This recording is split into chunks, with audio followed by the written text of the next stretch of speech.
Selles raamatus on erinevate rahvaste esindajad, on erinevate rahvaste ajalugu. Kas see raamat kõnetaks ka teiste rahvaste esindajaid? On plaanis seda raamatut ka tõlkida näiteks hispaania keelde, portugali keelde?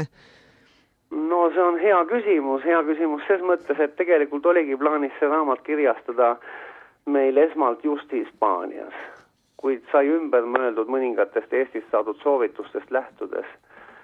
Hetkel ollakse romaanist huvitatud ka Soomes, meil käivad siin läbirääkimised, kuid Hispaanias on see plaanis välja anda tuleva aasta esimesel poolel, et see on tõsiasi.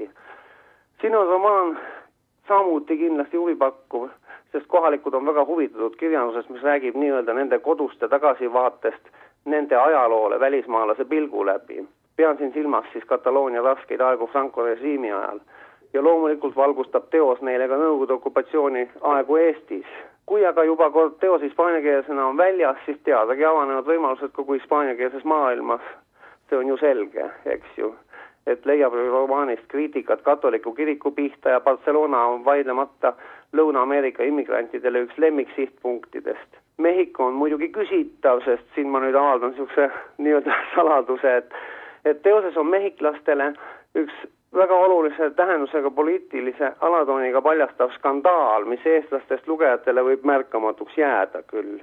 Ja kui rääkida, kellele raamat on kirjutatud, siis arvan, et see on kirjutatud avatud maailmavaatega inimestele, kes tunnevad huvi erinevate ühiskondade ajaloo ja inimsuhete vastu. Selle raamatu peategelased on homoseksuaalid. Kas on tegemist homoromaaniga, nagu on ka meedias öeldud, kas on tegemist toetuskõnega avatuma ühiskonna jaoks või on see lihtsalt romaan inimestest? Nii, jah, olen kursis meediakajastusega. Ühes arvustuses tõepoolest kalduti arvama, et tegu võib olla homoromaaniga. No siin võib ju siis küsida, et mis on homoromaan? Ja seejärel võiks ju kohe ka küsida, mis on heteroromaan? Beltran ise on selle kohta öelnud, et tema ei ole kirjutanud homoromaani, vaid kirjutas tõsieluromaani 3 saatusest. Et nüüd elu on kokku viinud siin hispaanlanna Rosa, kelle elukäik minu meelest ongi kõige liigutavam kogu romaanis, 2 homoseksuaaliga, siis see on paratamatult, mida ei saa muuta, sest kuna tegu on tõsieluromaaniga, siis ei saa muuta elatud elusid.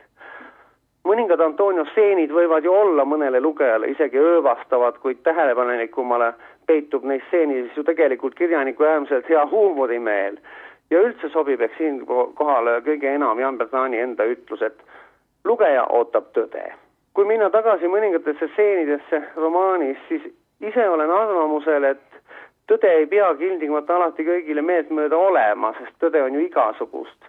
Pean siin silmas ka seda, et kui mõni kaldub siiski arvama homoromaani kasuks.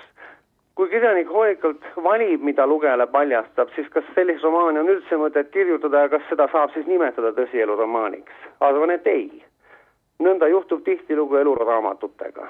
Olgu siin veel ära mainitud siis ka see vast lõpuks, et romaani kirjutamise idee sai kirjanik just Rosa elulugu kuulates, ise nimetab ta seda kirjapanekut omamoodi katsumuseks.